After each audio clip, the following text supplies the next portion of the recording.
One of the most popular slogans of Marxism is, "From each according to his ability, to each according to his need."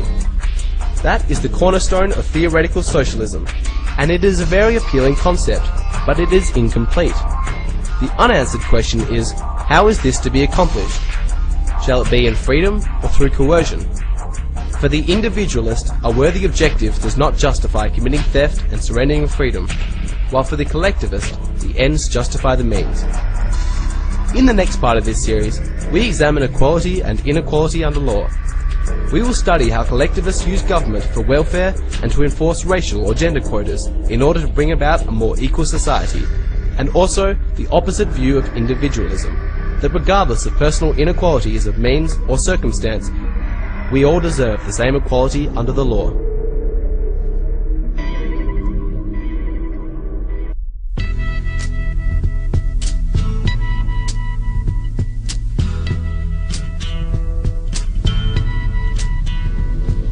The next concept that divides collectivism from individualism has to do with the way that people are treated under the law.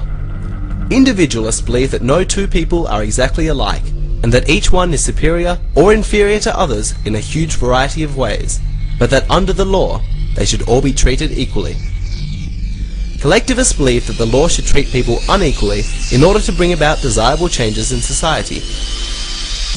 They view the world as tragically imperfect. They see poverty and suffering and injustice, and they conclude that something must be done to alter the forces that have produced these effects. They think of themselves as social engineers who have the wisdom to restructure society to a more humane and logical order. To do this, they must interfere in the affairs of men at all levels and redirect their activities according to the master plan. That means they must redistribute wealth and use the police power of the state to enforce prescribed behavior. The consequence of this mindset can be seen everywhere in society today. Almost every country in the world has a tax system designed to treat people unequally depending on their income, their marital status, the number of children they have, their age, and even the type of investments they may have. The purpose of this arrangement is to redistribute wealth, which means to favour some classes over others. In some cases, there are bizarre loopholes written into the tax laws just to favour one corporation or one politically influential group. Other laws provide tax exemption and subsidies to favoured groups or corporations. Inequality is the sole purpose of these laws.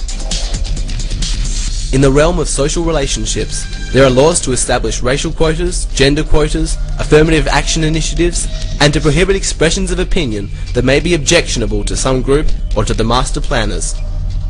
In all of these measures, there is an unequal application of the law based on what group or class you happen to be in, or on what opinion you hold.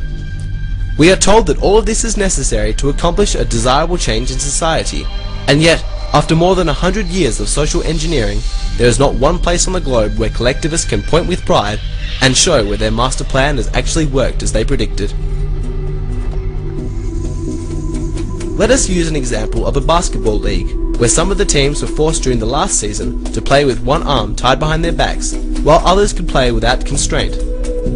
Of course, neither individualists nor collectivists would consider this arrangement fair. Now suppose that someone proposed for the next several seasons, those teams whose players had been untied were now to play all of their games with one arm tied behind their backs, while those who had been tied up now had both arms free. Is the arrangement now fair?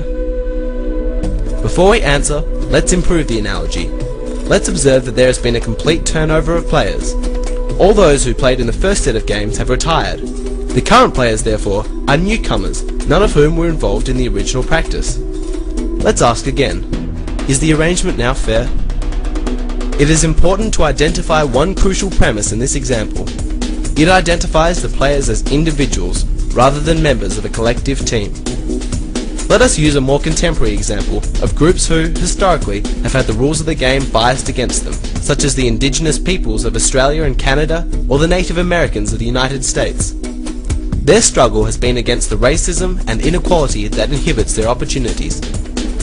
Both collectivists and individualists would agree that the rules of the game need to be changed so that they can play with both hands untied.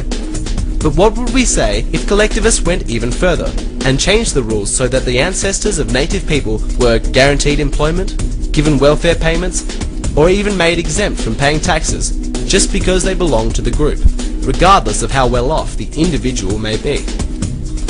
In their quest for equal rights, is the collectivist strategy for swapping negative inequality for positive inequality likely to be successful? The individualist believes that this path breeds further resentment as it continues the fostering of a society that only sees each other as members of groups, eternally different and forever struggling for preferential treatment under the law at the expense of others. There have been many books written about the collectivist utopia, but they have never materialized in the real world. Wherever collectivism has been applied, the results have always been more poverty than before, more suffering than before, and certainly more injustice than before.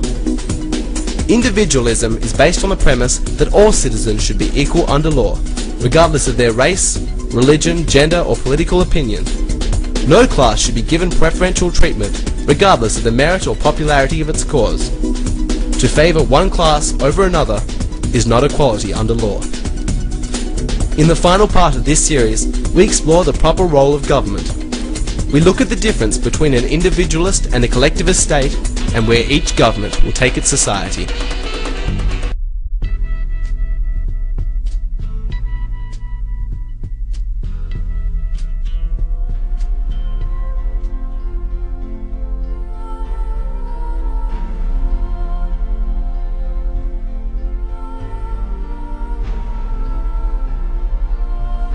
The time has come to do away with all the confusing definitions, the illusion of opposites, and the myth that the world is too complicated to properly understand. All of these issues are far more simple than we could have imagined. There is the approach of collectivism and the approach of individualism. Now that we have examined the true origin of human rights, the fallacy of group supremacy, the immorality of using coercion, and the need for equality under law, one question remains. What is the proper role of government? Collectivists believe that the proper role of government should be positive, that the state should take the initiative in all aspects of the affairs of men, that it should be aggressive, lead, and provide. It should be the great organizer of society. Individualists believe that the proper function of government is negative and defensive. It is not to provide, but to protect. For if the state is granted the power to provide for some, it must also be able to take from others. And once that power is granted, there are those who will seek it for their advantage. It always leads to legalized plunder and the loss of freedom. If the government is powerful enough to give us everything we want, it is also powerful enough to take from us everything we have. Therefore, the proper function of government is to protect the lives, liberty, and property of its citizens, and nothing more. We hear a lot today about right-wingers versus left-wingers, but what do these terms really mean? For example, we are told that communists and socialists are at the extreme left, and that Nazis and fascists are on the extreme right. Here we have this image of two powerful ideological adversaries pitted against each other, and the impression is that somehow they are opposites. But what is the difference? They are not opposites at all. They are the same. The insignias may be different, but when you analyze communism and Nazism, they both embody the principles of socialism. Communists are clear that they embody socialism, and the Nazi movement in Germany was actually called the National Socialist Party. Communists believe in international socialism, whereas Nazis advocate national socialism.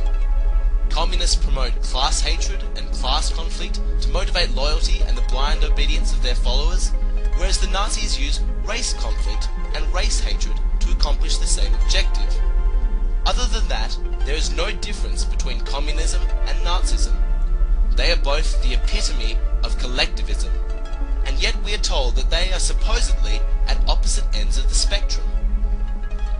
There is only one thing that makes sense in constructing a political spectrum, and that is to put zero government at one end of the line and 100% at the other. Now we have something that we can comprehend. Those who believe in zero government are the anarchists, while those who believe in total government are the totalitarians. With that definition, we find that communism and Nazism are together at the same end. They are both totalitarian. Why? Because they are both based on the model of collectivism. Communism, Nazism, fascism and socialism all gravitate towards bigger and bigger government because that is the logical extension of their common ideology. Under collectivism, all problems are the responsibility of the state and must be solved by the state. The more problems there are, the more powerful the state must become. If you accept the principle that government must solve society's problems, you get on the slippery slope and there is no place to stop until you reach all the way to the end of the scale, which is total government. Regardless of what name you give it, regardless of how you relabel it to make it seem new or different, collectivism is totalitarianism. In fact, the straight line concept of a political spectrum is somewhat misleading. It is really a circle. You can take the straight line with 100% government at one end and zero at the other, bend it round and touch the ends at the top. Now it is a circle because under anarchy, when there is no government, you have absolute rule by those with the biggest fists and the most powerful weapons. So you jump from zero government to totalitarianism in a flash. They meet at the top. When dealing with a circle, the only logical place for us to be is somewhere in the middle of the extremes. We need social and political organisation, of course, but it must be built on individualism, an ideology with an affinity to that part of the spectrum with the least amount of government possible, instead of collectivism with an affinity at the other end of the spectrum with the most amount of government possible. That government is best which governs least.